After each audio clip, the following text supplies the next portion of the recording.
Келесі 5-те 46-шы есебіміз. Көпмүше түрінде жазыңдар. Қысқаша көбейту формуласының А минус В А плюс В формуласы пайдаланамыз. Бұл дегеніміз А-ның квадраты азайтылған В-ның квадратына тең. Біріншісі 2х y азайтылған 1, екіншісінде 2х y қосылған 1. Бұл дегенім 2х y дегеніміз А-ның орнында тұр. Сонда 2х y-тің квадраты формула бойынша азайтылған 1-дің квадраты. Ол дегеніміз сонда 2-ның квадраты 4, х-тің квадраты х квадрат, y квадрат болады. Азайтылған 1-ге тең екен. Екіншісі 1 қосылған 3ab 1 азайтылған 3ab тең. А-ның орнына 1 тұр. Сонда 1-дің квадраты азайтылған 3ab-ның квадраты. 1-дің квадраты 1-ге тең, 3-дің квадраты 9-ға тең, а квадрат в квадрат. Үшіншісі 8ab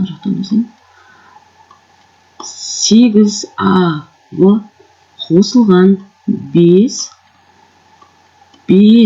минус 8ab тең. Біз бірде орналастыруымыз керек. Сондықтан орналастыру керек. Бізде қосылғыштардың орналасқанымен қосымның мәні өзгермейді деген қағида бар. Соған сәйкестендіріп жазсақ, 5 қосылған 8ab, сонда 5 азайтылған 8ab деп жазылайық. Сонда 5-тің квадраты азайтылған 8ab-ның квадраты. 5-тің квадраты бізде 25-ге тең, азайтылған 64a квадрат в квадратқа тең екен. Келесі, төртіншісі 10 x азайтылған 6 қосылған 6. 10 x-тің квадраты азайтылған 6-ның квадраты. 10-ның квадраты бізде 100-ге тең. 100 x-тің квадраты x-тің квадраты азайтылған 36. Келесі, бесіншісі 8 қосылған 9 s-ді, екіншісі 9 s-ді азайтылған 8. Дәл осы алдыңғы есептегідегі орын ауыстырып аламыз. 9 s-ді қосылған 8, екінші шақшамыз 9 s-ді азайтылған 8. Сонда 9 s-дінің жақша сыртында квадраты азайтылған 8-дің квадраты. Бұл дегеніміз 81 s-дінің квадраты және с-дің квадраты және д-ның азайтылған 8-дің квадраты бізде 64-ге тең екен. Келесі, алтыншысы 0,2 азайтылған 0,5 қой. 5-іміз қойыпты. 5. Осының қосындысы.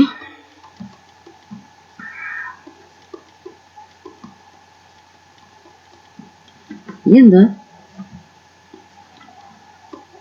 0,2 квадраты азайтылған 0,5 квадраты.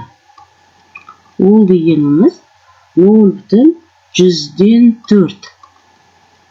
0,2 квадрат. Т квадрат азайтылған 0,125 квадрат. Келесі 5-те 47-ші есебіміз. Формуласын жазып қойын. А квадрат азайтылған В квадрат. Ол дегеніміз А минус В, А плюс В. Осы формуланы пайдаланамыз. Бірінші есебіміз А квадрат азайтылған 5. Екіншісінде А квадрат қосылған 5. Ол дегеніміз А-ның орнында А квадрат тұрды. А квадраттың жақша сыртында квадраты азайтылған 5-тің квадраты. Ол дегеніміз А-ның квадраттап жүргенде А-ның 4-ші дәрежесі болады. Азайтылған 5-тің квадраты бізде 25-ке тең. Келесі екіншісі 4 азайтылған x квадрат, 4 қосылған x квадрат. 4-тің квадраты азайтылған x квадраттың квадраты. Ол дегеніміз 16 азайтылған x-тің 4-ші дәрежесі береді. Келесі үшіншісі 9x азайтылған y квадрат, 9x қосылған y квадрат. Ол дегеніміз 9x-тің квадраты азайтылған y квадраттың квадраты. Сонда 81x-тің 4-ші дәрежесі азайтылған y-тің 4-ші дәрежесі. Төртіншісі бізде 5a квадрат азайтылған 3v, 5a квадрат қосылған 3v тең. Ол 5a квадраттың жақша сыртында квадраты азайтылған 3v-ның жақша сыртында квадраты. Ол дегеніміз 25a-ның 4-ші дәрежесі азайтылған 9v-ның квадраты. Келесі бесіншісі бізде 4m квадрат қосылған 6n. 4m квадрат азайтылған 6n. 4m квадраттың жақша сыртында квадраты азайтылған 6n-нің жақша сыртында квадраты. Ол дегеніміз 16m-нің 4-ші дәрежесі азайтылған 36n-нің квадраты. Келесі алтыншысы 1,3 азайтылған 1,1s. Бұның қосындысы 1,3 қосылған 1,1s. Ол дегеніміз 1,3 бұның жақша сыртында квадраты азайтылған 1,1s-тің жақша сыртында квадраты. 1,3-тің квадраты 1,169a квадрат v квадрат болады. Азайтылған 1,121-дің с квадрат екен. Келесі 5-те 48-ші есебіміз. Формуласын жазып қойын. А квадрат азайтылған v квадрат. Ол дегеніміз А қосылған v, А азайтылған v. Бірінші есебіміз А квадрат қосылған v квадрат. Екінші жақшасы а квадрат азайтылған в квадрат. Ол дегеніміз а квадраттың жақша сыртында квадраты азайтылған в квадраттың жақша сыртында квадраты. Ол дегеніміз дәрежелер көбейіп келеді бізде. А-ның 4-ші дәрежесі азайтылған в-ның 4-ші дәрежесі болады. Келесі екіншісі s-тің 3-ші дәрежесі, d-ның 3-ші дәрежесі, енді қосындысы осының.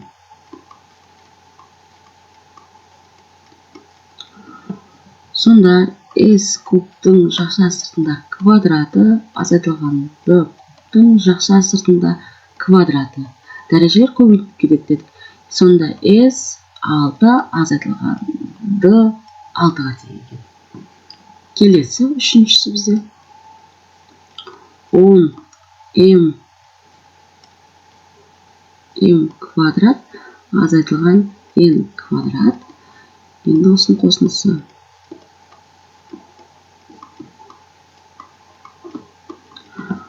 10 m-ның квадраттың жақша сыртында квадраты азайтылған n квадраттың жақша сыртында квадраты.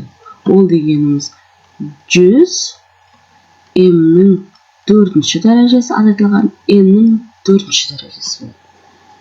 Келесі төртіншісі s4 қосылған d-ның 2-ші дәрежесі. Енді осыны азайтыңыз.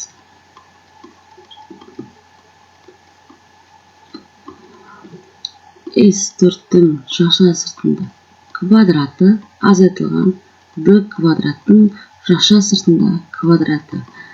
s-тің 8-ші дәрежесі азайтылған d-ның 4-ші дәрежесіне тең екен. Келесі 5x квадрат қосылған 2y куб. Келесі 2y куб дейді, азайтылған 5x квадрат. Екеуін орнына ауыстырып жаза алайық. 2y куб азайтылған қосылған 5x квадрат. Енді екінші жақшаны жазсақ болады. 2y куб азайтылған 5x квадрат. Сонда 2y кубтың жақша сыртында квадраты азайтылған 5x квадраттың жақша сыртында квадраты. Сонда нәтижесі 4y-тің 6-ші дәрежесі азайтылған 25 x-тің 4-ші дәрежесі.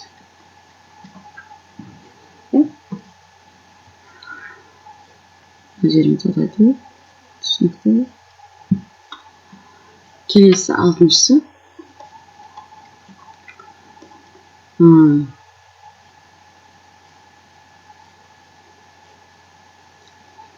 1,4 s азайтылған 0,7 s-тің a-ның кубы. Енді осының қосындысы 1,4 s қосылған 0,7 a куб тең 1,4 s-тің жақша сыртында квадраты азайтылған 0,7-ның a кубтың жақша сыртында квадраты. Ол дегеніміз 1,196 s-тің квадраты азайтылған 0,149 a-ның 6-ші дәрежесіне тең екен. Келесі 5-те 49-ші есебіміз. Формуласын жазып қойын. a минус v, a плюс v дегеніміз бұл a квадрат азайтылған v квадратқа тең. Енді бірінші есеп шығарайық. X-тің n-ші дәрежесі қосылған Y-тің n-ші дәрежесі. Енді осыны азайтыңыз. X-тің n-ші дәрежесі азайтылған Y-тің n-ші дәрежесі. Бұл дегеніміз X n-нің жақша сыртында квадраты азайтылған Y n-нің жақша сыртында квадраты. Дәрежелер көбейтіліп кетеді. Сонда X 2n азатылған Y 2n болады екен. Келесі екіншісі A-ның K дәрежесі азайтылған V, A-ның K дәрежесі қосылған V. Сонда A-ның K дәрежесінің квадраты азайтылған V-ның квадраты. Сонда A 2K қосылған V квадраты. Қосылған емес, азайтылған болады екен. Формула бойынша азайтылып бізде.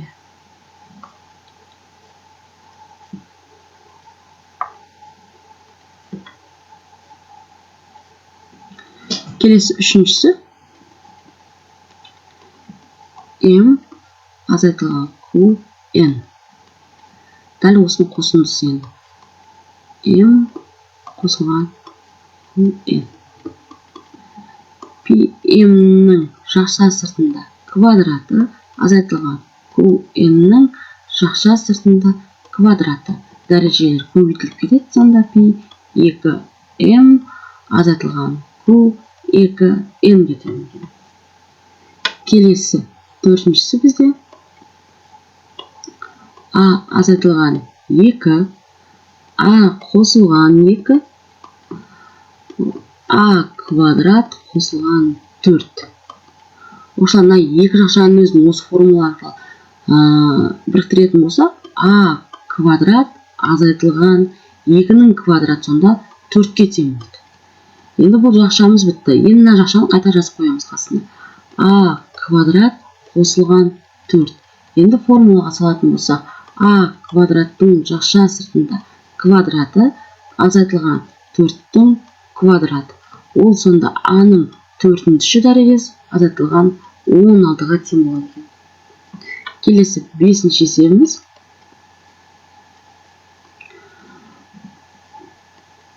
5 минус x, 5 плюс x, 25 қосылған x квадрат.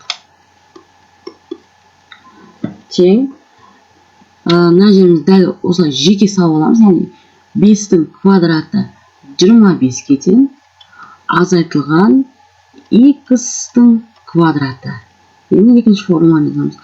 Екіншісі жазамыз, қосылған x квадрат. Осы формулаға салайық енді. 25-тің квадраты азайтылған x квадраттың жақшасында квадраты. Сонда 25 азайтылған x-тің 4-ші дәрежесі. Келесі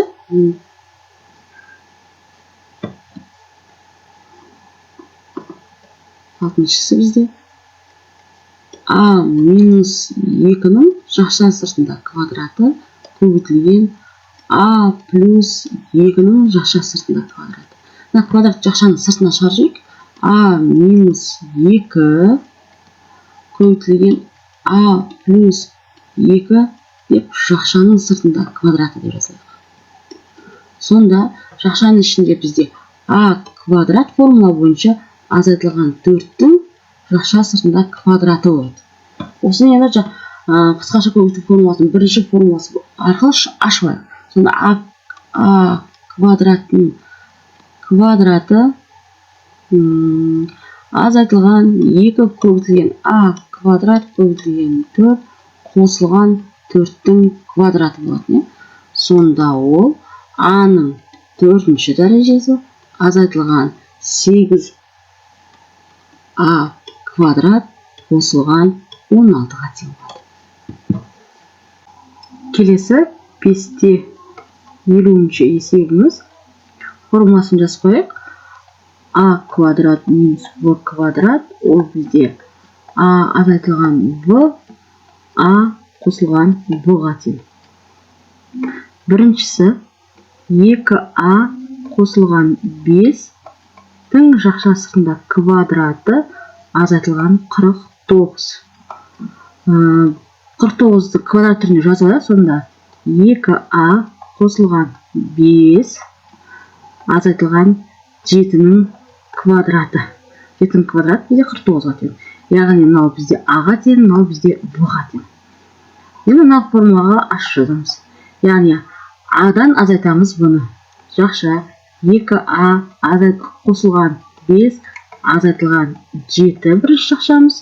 Енді осының қосындысын жазамыз. 2а қосылған 5 қосылған 7. Тең сонда 2а азайтылған 2, екінші жақшамыз 2а қосылған 12-ге тең болады екен.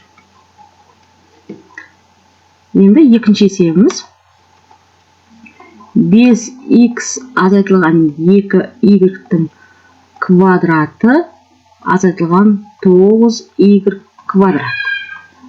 9y-ті квадрат түріне жазып алатын болсақ, 5х азайтылған 2y-тің квадраты азайтылған 3y-тің жақшасында квадраты. Яғни а-ға тең, в-ға тең. Енді жазамыз. 5х азайтылған 2y азайтылған 3y. Бұл бірінші жақшамыз. Екінші жақшамыз 5х азайтылған 2y қосылған 3y. Сонда нәтижесі бізде 5х азайтылған 5y. Бұл бізде бір жақшада. Екінші жақшамыз 5х қосылған y-ге тең екен. Бұл бізде екінші есебіміз. Үшіншісі пи-дің квадраты азайтылған 3π қосылған 1-дің квадраты. Бұл дегеніміз пи-дің квадраты, енді бізде а-ға, в-ға тең деп бірден жазып кететін болсақ, азайтылған 3π қосылған 1. Бұны жақшаға бір жақшаға олайық. Екінші жақшамыз дәл осының қосындысы. Пи қосылған 3π қосылған 1 деп жақшаға. Енді пи азайтылған 3π азайтылған 1. Екіншісі пи қосылған 3π қосылған 1.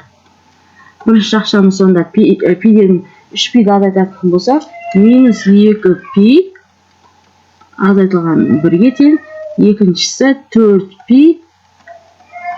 қосылған 1-ге тең болады.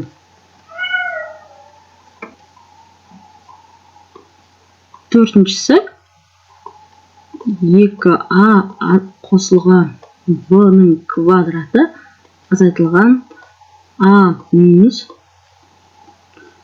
2v-ның квадраты.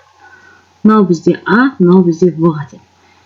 Жақша 2а қосылған в азайтылған а минус 2v деп жазып қояйын. Екінші осының қосындысы 2а қосылған в қосылған а азайтылған 2v. Тең. Жақшаны ашып жібереміз осы жерде.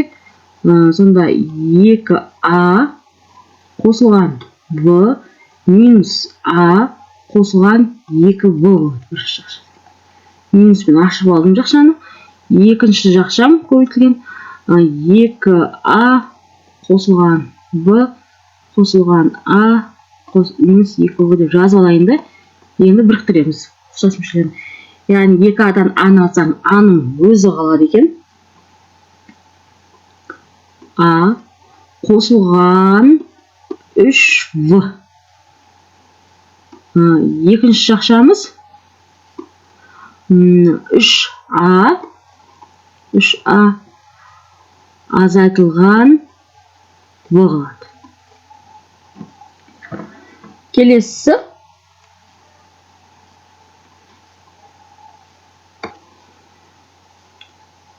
бесіншісі бізде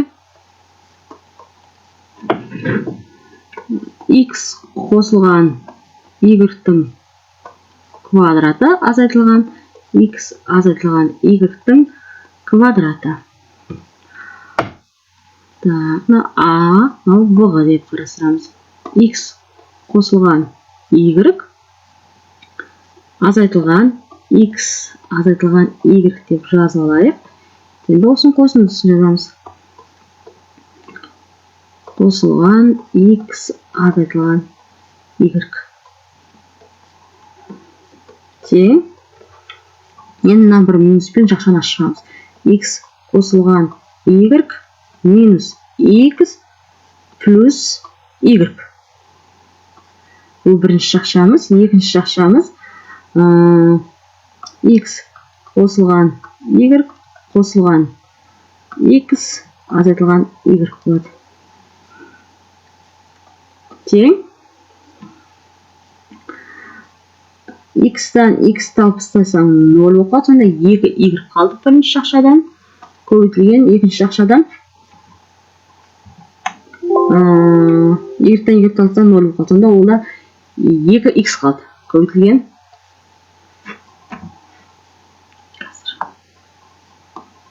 Екіншіде так, y-тен y-ті алып 0 болып қалды. 2x қалды. 2x қалды. Бұл дегенім 4x y-ге тең екен. Келесі алтыншысы.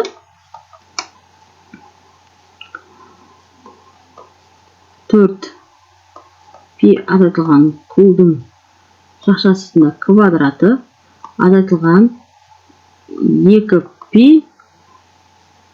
қосылған 3q-дің жақшасында квадраты. Тең. Енді 4π азайтылған q азайтылған 2π қосылған 3q. Бұл бір жақшада, екінші жақшамыз. Енді осының қосындысы 4π азайтылған q қосылған 2π қосылған 3q. Тең. Енді жақшаны ашып алайық. 4π азайтылған q азайтылған 2π азайтылған 3q болады. Таңбасын бәрін өзгертіп жіберсек. Екінші жақшамыз дәл солай болады. Немесе бірден орындап кетсек, болады осы жерде ұқсас мүшелерді қосып. 4π-ге 2π-ді қосып 6π қосылған 2q болды. Қосылған 2q. Тең. Енді бірінші жақшада ұқсас мүшелерді қосып азайтайық. Яғни 4π-ден аламыз 2π-ді, ол 2π болады. 2π. Мына екеуі 4q болады. Минус 4q. Және екінші жақшаның өзін жазып қоямыз. 6π қосылған 2q. Есебіміз аяқталды.